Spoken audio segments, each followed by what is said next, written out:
We get a new look at Hurricane Idalia because we learn now that some Wisconsin natives are down there in Florida. Local 5 Samantha Petters has more about what their experience has been like.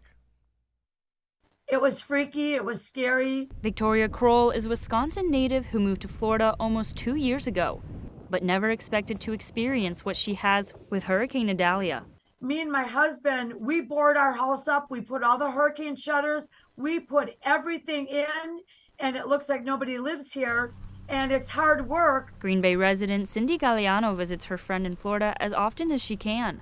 Galliano tells me how eye-opening this entire experience has been. Being from Green Bay, I have not experienced the things that I've seen just here in Ocala, and when they thought the hurricane was definitely going to do devastation here. It was like the end of the world was coming. And I have never witnessed anything like that in my life. She's blessed to have been able to be there for her friend, but has kept her family in her thoughts during this time. The worst part for me was not having my family near me, not having my 3 sons near me, my grandchildren. When you think about the seriousness of what can happen, I want my children.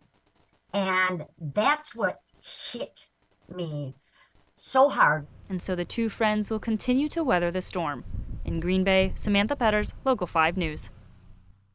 Boy, thank you, Samantha. Vicky, by the way, is a good friend of mine. I'm glad she's okay. Vicky says that she and her husband hope to come back to Wisconsin during the next hurricane season in Florida. And Cindy also told Samantha that her flight to return home to her family here in Green Bay, that flight should not be affected.